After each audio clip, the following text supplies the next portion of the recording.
அன்பிற்கினிய சகோதர சகோதரிகளே, நம் அனைவர் மீதும் ஏக இறைவனுடைய அமைதியும் கருணையும் உண்டாகட்டுமாக என்கிற உயரிய பிரார்த்தனைகளோடு பாலஸ்தீனம் முதலாக ஈரான் வரைக்கும் உண்டான அமெரிக்க இஸ்ரேலிய ஆக்கிரமிப்பு ராணுவங்களுடைய தாக்குதல்கள் தொடர்ந்த நிலையில மீண்டும் ஒரு பாரிய யுத்தத்திற்குள்ளேயே திரும்பி இருக்கிறது ஈரானும் அமெரிக்காவும். இந்த நிலையில இந்த வீடியோ பதிவு செய்யப்படுகிற இந்த தருணத்தில் அமெரிக்க அதிபர் டொனால்ட் ட்ரம்போடு லெபனானுடைய அதிபர் பேச்சுவார்த்தைகளை நடத்தி கொண்டிருக்கிறார். அமெரிக்க அதிபர் டொனால்ட் ட்ரம்ப் வழமை போன்று பல புழுகல் செய்திகளை சொல்லிக்கொண்டே இருக்கிறார். வாய்க்கு வந்ததை எல்லாமே அவர் ஒரு செய்தியாக சொல்லிக் கொண்டிருக்கக்கூடிய காட்சிகள் அதிலே பதிவாகி இருக்கிறது. அதிலும் குறிப்பாக அகமது அல் ஷாரா சிரியாவினுடைய அதிபர் ஹிஸ்புல்லாக்களோடு யுத்தம் செய்வதற்கு தயாராக இருக்கிறார் என்று சொல்லி இருக்கிறார். அகமது அல் ஷாராவினுடைய சிரியாவுக்குள்ள இஸ்ரேல் தொடர்ந்து ஊடுருவுகிறது, தாக்குதல்களை நடத்துகிறது. அதை தடுப்பதற்கே அவர்களுக்கு வக்கில்லாத துப்பில்லாத நிலையில் இருக்கக்கூடிய காட்சிகளை நம்ம பார்க்கிற நேரத்தில் ஹிஸ்புல்லாக்களோடு அவர்கள் சண்டையிட தயாராக இருக்கிறார்கள் என்று அமெரிக்க அதிபர் டொனால்ட் ட்ரம்ப் சொல்லுகிறார். அதே நேரத்தில் இன்றைக்கு லெபனானுடைய அதிபரோடு பேசுகிற நேரத்திலேயே லெபனானுடைய தெற்கு பகுதிகளில் இஸ்ரேல் தன்னுடைய படைகளை நிலைநிறுத்துகிறது என்கிற தகவல்களை சொல்லி இருக்கிற காட்சிகளுக்கு மத்தியில் ஈரான் எங்களிடம் கெஞ்சி கொண்டிருக்கிறது பேச்சுவார்த்தைகளுக்காக என்று வழமையாக அவர் சொல்லுகிற ஒரு பொய்ய பச்சையாக இன்றைக்கும் சொல்லி இருக்கிறார். ஈரான் திரும்ப திரும்ப பல கட்டங்களில் எங்களுக்கு எந்த சம்மந்தமும் கிடையாதுன்னு பேச்சுவார்த்தையே முறிக்கிறோம்னு அறிவிச்சிட்டாங்க. ஆனால் மீண்டும் ஈரான் கெஞ்சுகிறது, கதறுகிறது, அழுகிறது, புரளுகிறது என்கிற மாதிரியான செய்திகளை அவர் சொல்லிக் கொண்டிருக்கிறார். இது மாதிரி ஒரு என்டர்டைன்மெண்டாக ஒரு ஃபன்னுக்கு ஒரு வீடியோ பார்க்கணும்னு சொன்னா அமெரிக்க அதிபர் டொனால்ட் ட்ரம்பினுடைய இன்றைய லெபனானிய அதிபருடனான சந்திப்பு வீடியோக்களை பார்க்க முடியும் என்கிற அளவுக்கு அவ்வளவு ஃபன்னி பேச்சுக்களை அவர் பேசுகிற காட்சிகள் அதிலே இடம்பெற்றிருக்கிறது. இப்படியான ஒரு சூழல்ல தான் இன்றைக்கு பல முக்கியமான செய்திகள் இடம்பெற்றிருப்பதை நம்ம அவதானிக்க முடியும். குறிப்பாக நேற்றைய தினம் பாலஸ்தீன விடுதலை போராட்ட அமைப்பினுடைய புதிய தலைவராக டாக்டர் ஹலீல் அல் ஹையா அவர்கள் தேர்வு செய்யப்பட்டிருந்தார். டாக்டர் ஹலீல் அல் ஹையா அவர்கள் இஸ்மாயில் ஹனியா பாலஸ்தீன விடுதலை அமைப்பினுடைய தலைவராக இருக்கிற நேரத்தில் அவருக்கு துணை தலைவராக செயல்பட்டவர். அவருடைய மரணத்துக்கு பிறகு ஷேக் யஹ்யா சின்வார் அவர்கள் தலைவராக தேர்வு செய்யப்பட்டு அவரும் கொல்லப்பட்டு ஷஹீதாக்கப்பட்டதற்கு பிறகு தற்காலிக தலைவராக இவர் தேர்வு செய்யப்பட்டிருந்தார். பின்னாட்களில் புதிய தலைவர் தேர்வு நடத்தப்பட வேண்டும் என்று உள்ளக ஆலோசனைகள் பிரகாரம் உள்ளக எலெக்ஷன் நடத்தப்பட்டது. அந்த தேர்தல்களில் டாக்டர் ஹலீல் அல் ஹையா அவர்கள் தலைவராக தற்போது தேர்வு செய்யப்பட்டு அறிவிக்கப்பட்டிருக்கக்கூடிய சூழல்ல இந்த தேர்தல்களில் டாக்டர் ஹலீல் அல் ஹையா அவர்களோடு இணைந்து போட்டியிட்ட ஹாலித் மிஷால் அவர்கள் இந்த தேர்தலில் தோல்வி அடைந்திருக்கிறார். ஹலீல் அல் ஹையா தேர்வு செய்யப்பட்டிருக்கிறாரு, ஹாலித் மிஷால் தோல்வி அடைந்திருக்கக்கூடிய சூழல்ல ஹாலித் மிஷால் அவர்கள் இன்றைக்கு டாக்டர் ஹலீல் அல் ஹையா அவர்களுக்கு வாழ்த்து தெரிவித்திருப்பதோடு இந்த போராட்ட களத்திலே தலைவராக வருகிறவர்களுக்கு கட்டுப்பட்டு அடுத்த கட்ட நகர்வுகளுக்கு செல்வதுதான் பொதுவான நம்முடைய எதிர்பார்ப்பும் நியதியும் கூட. எனவே டாக்டர் ஹலீல் அல் ஹையா அவர்களோடு இணைந்து பயணித்து நம்முடைய பாலஸ்தீன மக்களுக்கான விடிவை எட்டுவதற்கு நாங்கள் தயாராக இருக்கிறோம் என்கிற வெளிப்படையான ஒரு அறிவிப்பை இன்றைக்கு ஹாலித் மிஷால் அவர்கள் வெளியிட்டிருப்பதையும் நம்ம பார்க்க முடியும். ஹாலித் மிஷால் அவங்க ஏற்கனவே அரசியல் துறை பொறுப்பாளராக பாலஸ்தீன விடுதலை போராட்ட அமைப்புக்கு செயல்பட்டவர். பின்னாட்களில் துருக்கி, குவைத் உள்ளிட்ட பல நாடுகளுக்குமான பாலஸ்தீன விடுதலை அமைப்பின் தூதுவராக செயல்பட்டு வந்தவர். அதே போன்று கத்தர்ல இருக்கக்கூடிய நேரத்தில் டாக்டர் ஹலீல் அல் ஹையா உள்ளிட்ட பாலஸ்தீன விடுதலை போராட்ட அமைப்பை இலக்கு வைத்து இஸ்ரேல் நடத்திய தாக்குதல்களில் இவரும் காப்பாற்றப்பட்டார் இறைவனுடைய உதவியால் என்கிற செய்திகளையும் நம்ம இந்த இடத்துல நினைவு கூற வேண்டி இருக்கிறது. இப்படியான ஒரு சூழல்ல தான் டாக்டர் ஹலீல் அல் ஹையா அவர்களுடைய தலைமையை இன்றைக்கு பாராட்டி இருக்கிறார் ஹாலித் மிஷால் என்கிற செய்திகளுக்கு மத்தியில் தற்போது நடந்து வரக்கூடிய அமெரிக்க ஈரானுக்கு இடையிலான யுத்தத்தை பொறுத்தவரையில் அமெரிக்கா ஈரானுடைய இலக்குகளை நோக்கி தாக்குதல்களை நடத்துகிற போது ஈரான் அரபு நாடுகளில் இருக்கக்கூடிய அமெரிக்காவுடைய தளங்களை நோக்கி தாக்குதல்களை நடத்தி வருகிறது. அதிலும் தங்களுடைய நெருக்கம் இருக்கக்கூடியவர்கள் மீது கூட அவர்கள் தாக்குதல்களை நடத்துகிறார்கள். ஒமான் மீது தாக்குதல்களை நடத்தினாங்க. அதே போன்றுதான் கத்தர் மேல பல கட்ட தாக்குதல்களை நடத்தி கொண்டே வருகிறார்கள். இந்த நிலையில் யுத்தத்திற்கு பிறகு கத்தருக்கும் ஈரானுக்கும் இடையிலான உறவுகள் மிகவும் வித்தியாசமாக இருக்க போகிறதோ என்கிற கேள்விகள் தற்போது எழுந்து வருகிறது. காரணம் என்னன்னு கேட்டா இரண்டு தரப்புமே கடுமையான வார்த்தை பிரயோகங்களை பயன்படுத்துகிறார்கள். ஐநாவுக்கு இன்றைக்கு கத்தர் அனுப்பி இருக்கக்கூடிய கடிதத்தில் ஈரானுக்கு எதிராக மிக கடுமையான வார்த்தை வார்த்தைகளை கொண்ட ஒரு கடிதமாக அந்த கடிதத்தை அவர்கள் எழுதியிருப்பதை நம்ம பார்க்க முடியும். எனவே யுத்தத்திற்கு பிறகு, யுத்த நிறுத்தம் ஏற்பட்டதற்கு பிறகு ஒரு வித்தியாசமான தொடர்பை தான் இவர்கள் பேணுவார்கள் என்கிற அளவுக்கு நிலைமை மாறிக்கொண்டிருக்கக்கூடிய சூழல்ல பல தலைமுறைகளாக ஈரானும் கத்தரும் ஒரு வலுவான ராஜதந்திர சகோதரத்துவ உறவை கொண்டிருந்தார்கள் என்பதை நம்ம புரிந்து கொள்ளுகிற அதே நேரத்தில் ஐக்கிய நாடுகள் சபைக்கு எழுதப்பட்டிருக்கக்கூடிய இந்த கடிதம் தான் இருவருக்கும் இடையிலான ஒரு வித்தியாசமான போங்கு தற்போது உருவாகிறதோ என்று சிந்திக்க தலைப்படுகிற அளவுக்கு ஆய்வாளர்களை தள்ளி இருக்கக்கூடிய சூழல்ல தான் இந்த யுத்தத்தில் நடுவராகவும் கத்தர் செயல்பட்டு வருவது நமக்கெல்லாம் தெரியும். இப்படியான சூழலுக்கு மத்தியில தான் ஹொர்முஸ் ஜலசந்தி வழியாக ஒரு துளி எண்ணெயோ அல்லது ஒரு துளி எரிவாயுவோ கூட கொண்டு செல்வதற்கு இனிமேல் நாங்கள் அனுமதிக்க மாட்டோம் என்று இன்றைக்கும் ஈரானுடைய புரட்சிகர காவலர் பிரிவாக இருக்கிற IRGC விடுத்திருக்கக்கூடிய அறிவிப்பில் சொல்லி இருப்பதை நம்ம கவனிக்க முடிகிறது. குறிப்பாக ஹொர்முஸ் ஜலசந்தியை கடக்க முயன்ற 2 கப்பல்கள் மீது இன்றைக்கு தாக்குதல்கள் நடத்தப்பட்டிருக்கிறது. இந்த தாக்குதல்களை பொறுத்தவரையில் வெளியில இருந்து நடந்த ஒரு தாக்குதலாக இது பதிவு செய்யப்படவில்லை. எனவே ஈரானுடைய IRGC ஏவுகணை தாக்குதல் நடத்தவும் இல்லை, ஆளில்லா விமான தாக்குதல் நடத்தவும் இல்லை, அல்லது குரூஸ் ஏவுகணை அட்டாக் பண்ணவும் இல்லை.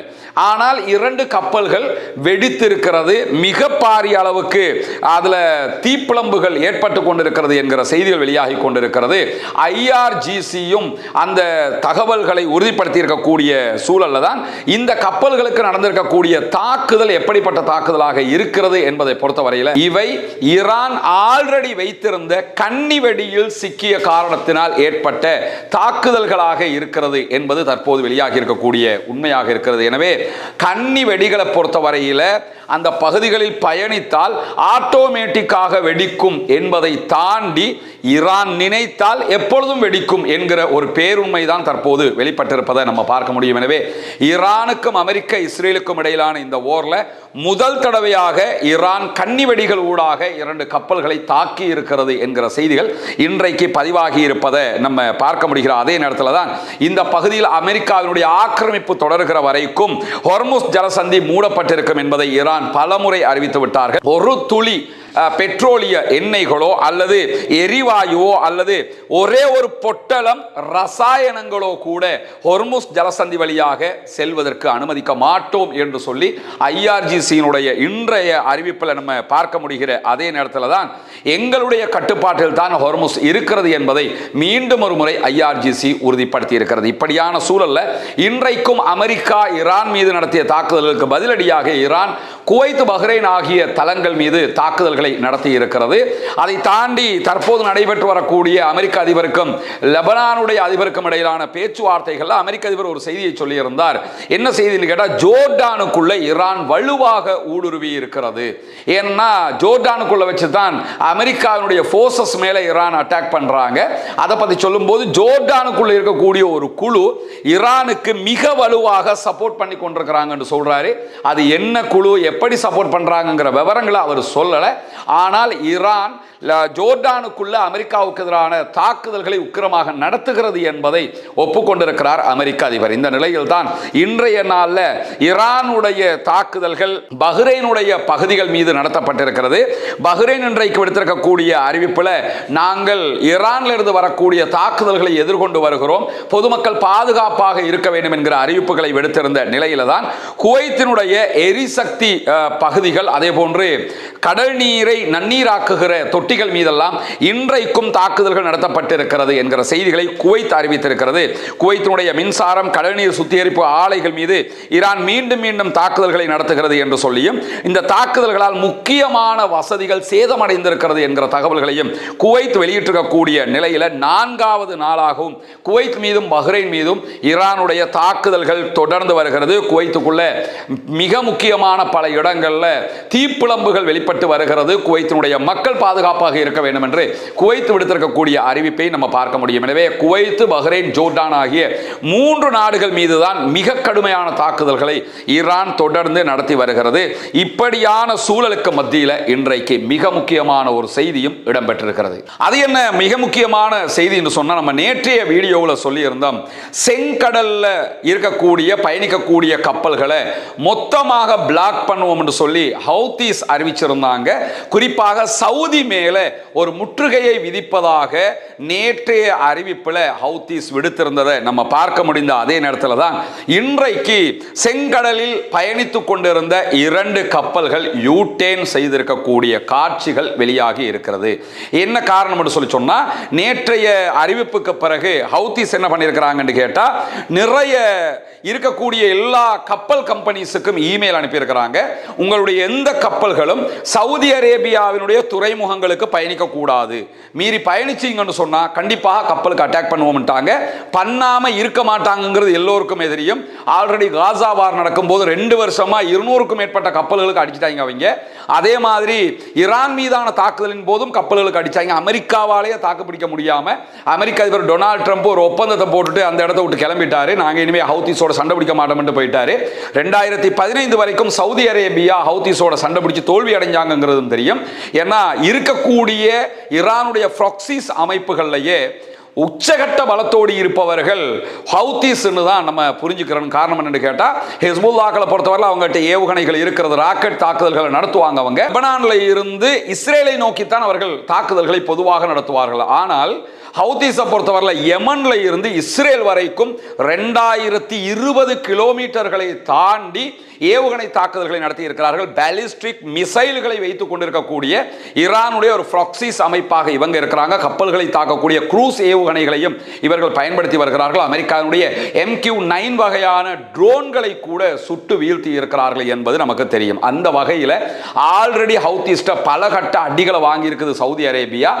அதே போன்று தற்போதும் ஒரு பெரிய பிரச்சனையாக இது மாறி இருக்கிறது. இந்த நிலையில தான் கப்பல்கள் எதுவும் சவுதியை நோக்கி பயணிக்க கூடாது என்கிற அறிவிப்பை விடுத்திருப்பது மட்டுமல்லாமல், இன்றைக்கு பயணித்த 2 கப்பல்கள் யூட்டேன் அடிச்சிருக்கிறாங்க. உடனே ஹவுதீஸினுடைய அறிவிப்போட அதுல ஒரு கப்பல் சீனாவினுடைய கப்பல் ரெட் சி வழியாக பயணித்து சவுதி அரேபியாவினுடைய துறைமுகத்தில் பெட்ரோலிய பொருட்களை ஏற்றுவதற்காக பயணித்துக் கொண்டிருந்து. அதே போன்று இந்தியாவினுடைய ஒரு கப்பல். இந்த 2 கப்பல்களும் யூட்டேன் அடிச்சு மீண்டும் எங்க போறாங்கன்னு கேட்டா, சுயஸ் கால்வாய் வழியாக போய்கொண்டிருக்கிறார்கள் என்கிற தகவல்கள் வெளியாகும். சுயஸ் கால்வாயால தான் உள்ள வந்தவங்க மீண்டும் யூட்டேன் அடிச்சு சுயஸ் கால்வாய் பக்கமே போயிட்டாங்க.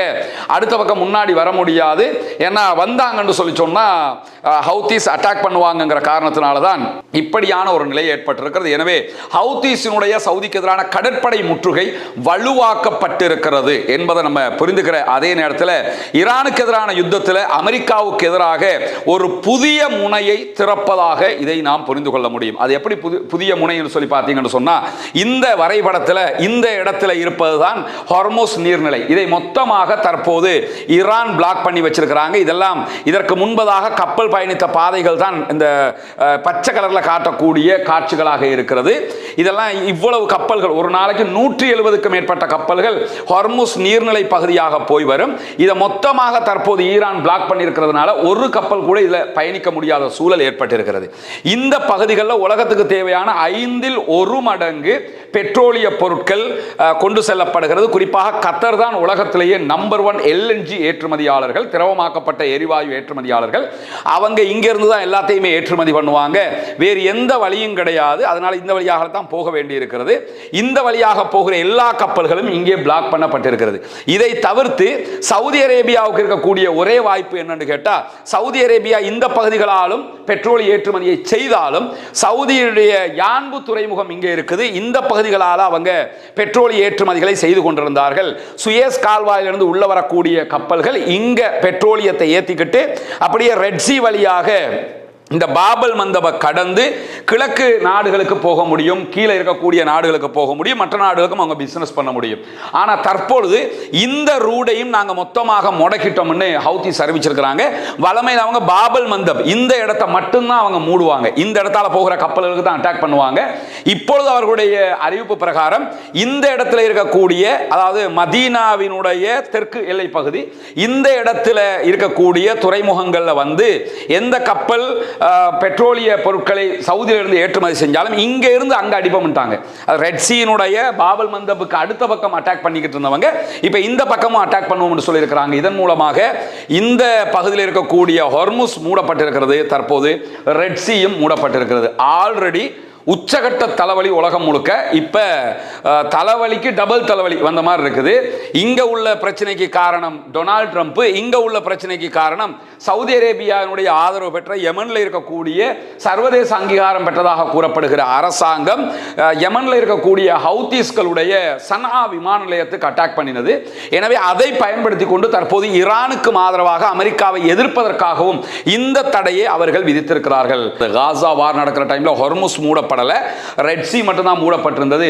அப்பொழுதே மிகப்பெரிய பிரச்சனையாக இருந்தது, நம்ம நாட்டுக்கெல்லாம் தாங்க முடியாத அழுத்தமாக இருந்தது.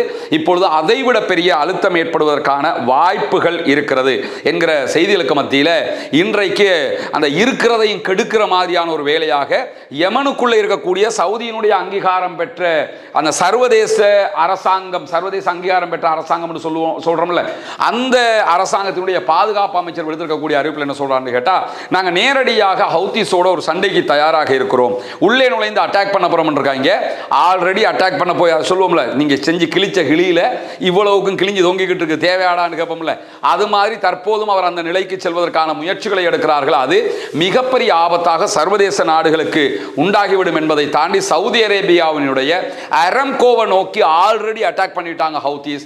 இம்முறையும் அட்டாக் பண்ணினாங்கன்னா சவுதிக்கு மிகப்பெரிய இழப்பாக அது மாறிவிடும் என்கிற செய்திகளுக்கு மத்தியில் கடந்த 10 நாட்களாக மீண்டும் ஈரான் மேல அமெரிக்கா தாக்குதல்களை நடத்தி வருகிறது. இன்றைக்கு அல் ஜசீராவினுடைய ஆய்வு பிரகாரம் இந்த 10 நாட்களில் எதுவும் மாறவில்லை என்கிறது அல் ஜசீரா. 10 நாளாக அட்டாக் பண்ணுறாங்க. அமெரிக்க அதிபர் என்ன சொல்கிறாருன்னா, ஈரானுடைய சக்தியை குறைக்க போகிறோம், பலத்தை குறைக்க போகிறோம், உள்ள நுழைய போகிறோம், இதெல்லாம் சொல்லிக்கிட்டே இருக்கிறாரு. அவர் டயலாகாக பேசுகிறாரு தவிர அல் ஜசீராவினுடைய ஆய்வு பிரகாரம் இன்றைக்கு அவர்கள் சொல்லுகிற செய்தி என்னன்னு கேட்டால், 10 நாட்களில் எந்த ஒரு சேஞ்சுமே வரல. இவங்க அட்டாக் பண்ணுறாங்க, அதுக்கு பதிலாக அவங்க பதில் அட்டாக் பண்ணுறாங்க. 10 நாட்களுக்குள்ளாக அமெரிக்கா இதுவரைக்கும் தகர்த்த பாலங்கள், ரயில்வே ஸ்டேஷன் எல்லாத்தையுமே மீண்டும் சரி செய்து ஓப்பன் செஞ்சிட்டோம் அப்படின்னு சொல்லி ஈரான் அறிவித்திருக்கக்கூடிய அறிவிப்புகள் வெளியாகி இருக்கக்கூடிய சூழல்ல தான் அமெரிக்க அதிபருடைய தகவல்கள் தொடர்பாக அல் ஜசீரா நிறைய சந்தேகங்களை எழுப்புகிறது. குறிப்பாக பென்டகன் டொனால்ட் ட்ரம்புக்கு சரியான தகவல்களை தான் கொடுக்கிறதா என்கிற கேள்வியும் எழுந்து வருகிறது. ஏன்னா அவர் அந்த பென்டகன் பேச்சை கேட்டுக்கிட்டு பேசுறாரா இல்ல அவராக பேசிக்கிட்டு இருக்கிறாரா என்கிற அளவுக்கு சந்தேகம் வளர்த்திருக்கிறது. ஏன்னா ஈரான் இனிமேல் எந்த விதமான ஒரு ராணுவ பலமற்ற நாடாக மாறிவிட்டது என்று சொல்லி 12 நாள் வாரில் சொன்னாரு. அதுக்கு பிறகு 40 நாள் யுத்தத்தில் சொன்னாரு. இப்ப திருப்பியும் சொல்ல ஆரம்பிச்சிருக்கிறாரு, ஈரானை அழிச்சிட்டோம், கடற்படை இல்லை, படைகள் இல்லை, எதுவுமே இல்லைங்கிறாரு. ஆனால் யுத்தம் நடந்துகிட்டே இருக்குது, ஹொர்முஸை திறக்க முடியாமல் இருக்குது. எனவே அமெரிக்க அதிபர் டொனால்ட் ட்ரம்ப் தவறாக வழிநடத்தப்படுகிறார் என்பதை தாண்டி இது ஒரு தொடர்ச்சியான யுத்தமாக மாறி இருக்கிறது. ட்ரம்பை பொறுத்தவரையில் இந்த யுத்தத்தில் இருந்து அவர் மீண்டு வருவதற்கு ஒரு வழி தேடி கொண்டிருக்கிறார். இன்றைக்கு அவர் லெபனானுடைய அதிபரை சந்திச்சு பேசுற நேரத்தில் கூட எங்களுக்கு எலெக்ஷன்ல எந்த பிரச்சனையும் வராது அப்படிங்கிறாரு. அதுல இருந்து அவருக்கு பெரிய ஒரு பிரச்சனை இருக்குதுங்கிறது நன்றாக தெரியக்கூடிய சூழலை நம்ம புரிந்து கொள்ள முடியும். இந்த நிலையில தான் இன்றைக்கு ஈரானுடைய உள்துறை அமைச்சர் மொஹசின் பாகிஸ்தானுக்கு சென்றிருக்கிறார். பாகிஸ்தானுடைய பிரதமர் ஷபாஸ் ஷரீஃபை சந்தித்திருக்கிறார். இன்னும் பல முக்கியஸ்தர்களையும் சந்திக்கிறார். எனவே மீண்டும் ஒரு பேச்சுவார்த்தை தொடங்க போகிறதோ என்கிற நல்ல சந்தேகங்களும் தற்போது எழுந்து வருகிறது. அப்படி ஒரு பேச்சுவார்த்தை தொடங்கி இந்த யுத்தம் நிற்குமாக இருந்தால் அது உண்மையிலேயே சர்வதேச நாடுகளுக்கு மிக முக்கியமான நல்ல ஒரு காரியமாக மாறிவிடும். மாறாத பட்சத்தில் ஈரானுடைய தாக்குதல்களை அமெரிக்காவால் எதிர்கொள்ள முடியாது என்கிறதை தாண்டி இந்த ஹொர்முஸ் மூடப்பட்டிருக்கிறது, தற்போது செங்கடலும் மூடப்பட்டிருக்கிறது. மிகப்பெரியதொரு அழுத்தமாக சர்வதேச நாடுகளுக்கு மாறும் என்பதிலே மாற்று கருத்தில்லை. பொறுத்திருந்து பார்ப்போம் என்னவெல்லாம் நடக்கிறது.